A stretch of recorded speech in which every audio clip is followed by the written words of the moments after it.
Welcome to Sefali's Yoga. In this tutorial, we're going to be looking at how to get into a downward dog position. Right. So the downward dog, you're going to have your wrist, elbows in line with the shoulders, and your fingers facing forward. Okay? And your weight evenly distributed on both hands. Keep your weight in the center. Knees are going to be underneath the hip socket, and this is called tucking the toes.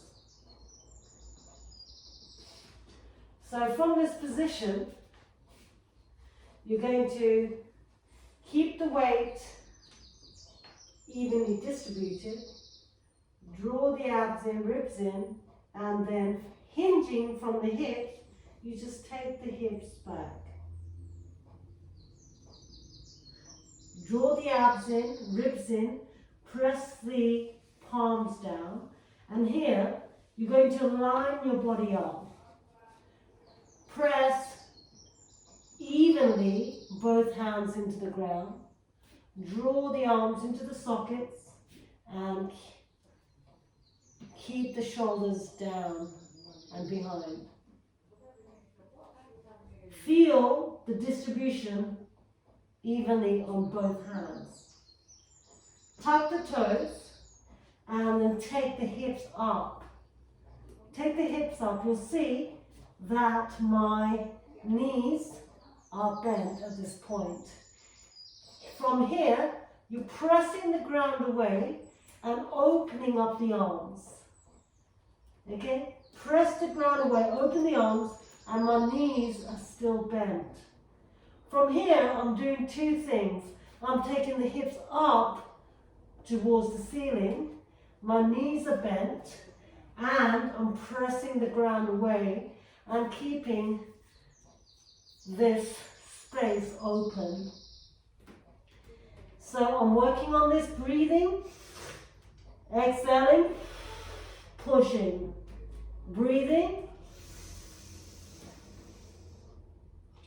taking my hips up, keeping my knees bent, and pushing on the exhalation, stretching, breathing in, and pushing on the exhalation, opening, stretching, opening on the exhalation. When you feel right, okay, and you find that you've got your upper back straight and the shoulders open, then you draw the abs in, ribs in, take the hips up, and slowly straighten the legs. Keep the toes in the front and the heels centered. So look at your feet. Keep your feet pointing forward, and when you're ready, you're going to see if you can get the heel to the ground. And it doesn't matter if you can't. Some days you may not be able to. Some days you may be okay to do so. And certain times of the days it's going to be easier than not. So don't worry, okay? From this position here, draw the navel up, take the hips up towards the ceiling, and keep working on taking the heel down. To work, I mean you breathe in, stretch the hands, take the hips up, and try to get the heel down. Again, breathe in, press the hands, take the hips up, and try to get the heel down. Again, breathe in, press the hands, breathe in, take the hips up, open the arms, stretch the upper back, draw the navel in, draw the ribs, and get the heel down. So, try this for about 10 seconds, breathing in gently, holding, exhale, stretching.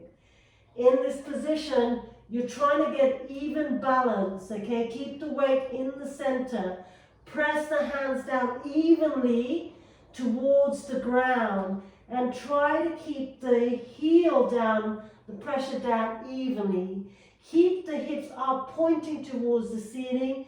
Again, apply the same tension, pushing the hips up. So you're pushing the ground away with your hands, pressing the feet down towards the ground, taking the hips up. And this is giving your whole body stretch. Couple of points to remember: keep the navel in, draw the ribs in, press the palms down, and keep working on straightening the legs. Okay, when you're coming out, bend the knees, come back in the cat and dog position, and then take the hips back. Okay, and then you can rest in the child's pose. Coming on. So that was the downward dog, and again, do it in stages, okay? It's always best to go at your own pace and at your own time. Don't over push and don't go beyond your range of motion, especially if you are experiencing pain. You may need to do some certain shoulder exercising, strengthening, or leg work before sometimes coming into the downward dog. And so let me know how you get on, and then I will create videos that will help you perform the downward dog better. Okay, so if you like this video, give me a like. If you haven't subscribed yet, please do subscribe.